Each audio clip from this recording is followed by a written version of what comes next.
PFT Media. What's up, my dudes? It's Billy D. Welcome to the Post-Mortem. Shut up and sit down.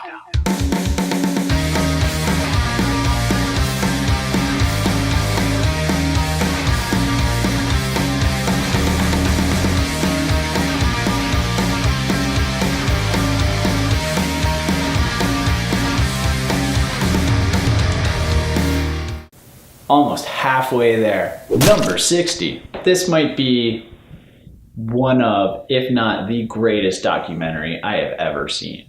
Pretty sure this documentary came out in 2008, and that is the Twin Towers movie, Man on Wire. This film it's breathtaking. It's truly a feat of documentary filmmaking that transcends its form. It's less of a documentary and more of a heist movie, like a behind the scenes of a great heist movie. You have this fantastic central character played by himself, obviously, Philippe Petit.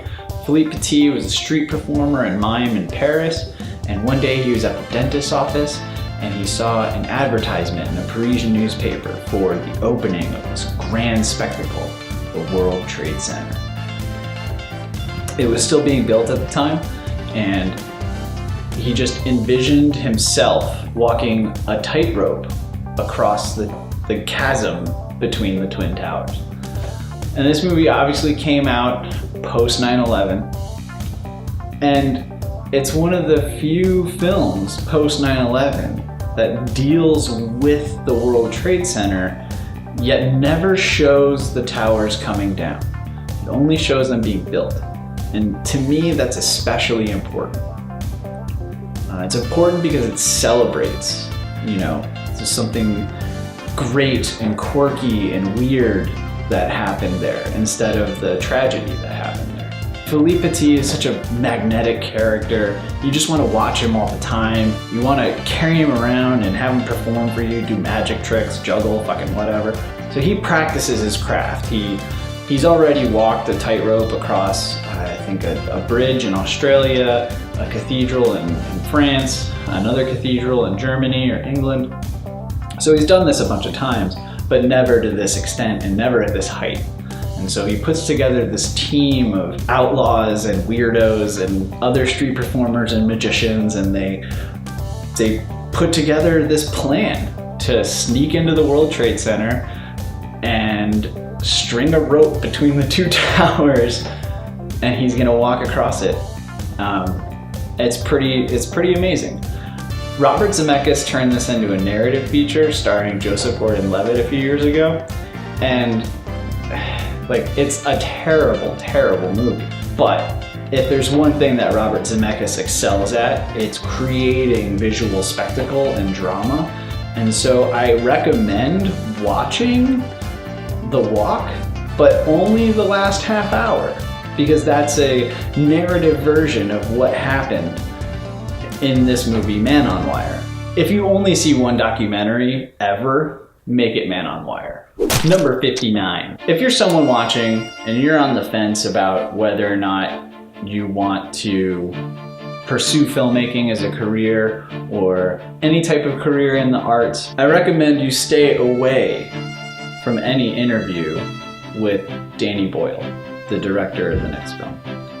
His enthusiasm for filmmaking and the art of creating is so infectious that you just want to go out and do the second you hear him talk about it. The next film on this list is one that has inspired tons of creators to go out and do, and that's 28 Days Later. 28 Days Later is responsible for what we now have as the zombie craze.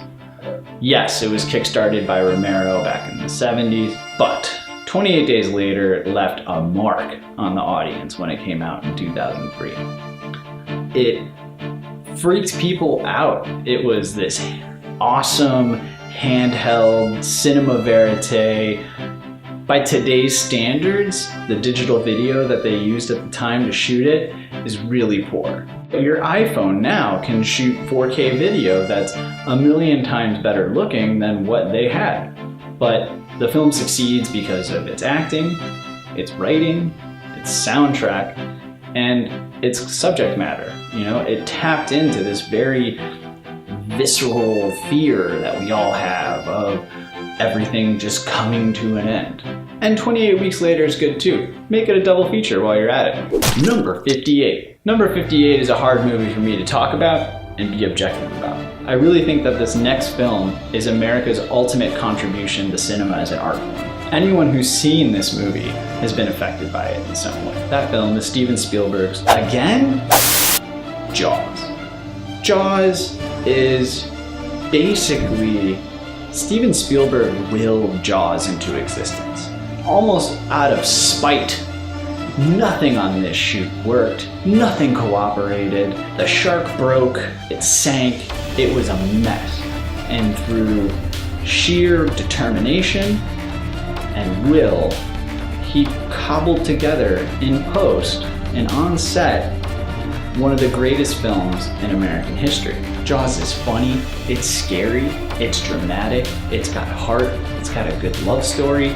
And by love story, of course, I mean the one between Roy Scheider and Richard Dreyfuss, not the one between Quint and the shark. It's amazing. Number 57. There probably isn't a more important movie in the 21st century than the next movie on this list. And that's Alfonso Cuarón's Children of Men. Children of Men is stunning. It's a wonderfully bleak, devastating film. This movie's about a future where women all of a sudden stop having children. That's it. Like, it causes global chaos. There's revolutions, fights over resources, terrorist bombings are a daily occurrence. People monitor the youngest people in the world as if they're celebrities just because they're young. There's still one shot in this movie. It's a one shot that is unbelievable. It's hard to really process how they did it. Also, shout out Michael Caine. Michael Caine is in this movie. He's amazing. In a 60-plus year career, Children of Men goes out as one of the highlights, and he's barely in it. So if you like your horrifying nightmares beautiful and poignant and masterfully shot, then Children of Men is the film for you. Number 56. A few episodes ago when I reviewed Manhunter, I said it wasn't even the best movie based on a Thomas Harris novel. And it's right, because it's not. This one is the best movie based on a Thomas Harris novel. That's Silence of the Lambs. Silence of the Lambs is an outstanding thriller. It won Best Picture. Like, it's a horror film that won Best Picture. If that doesn't tell you how good this movie is, I don't know that anything will. Anthony Hopkins delivers an iconic performance in this film. Jodie Foster's amazing. Dare I forget about Ted Levine. Ted Levine as Buffalo Bill, he might be one of the scariest psychopaths to disgrace the silver screen. Pour yourself a nice Chianti and watch Silence of the Lambs. I'm not gonna do the tongue thing. We did it. Episode 9. It's finished. Do remember to like, comment, and subscribe. Share it if you must. Stay cool. I'm Billy D.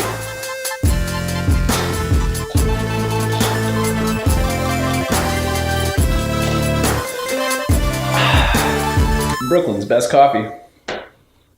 A PFT Media production.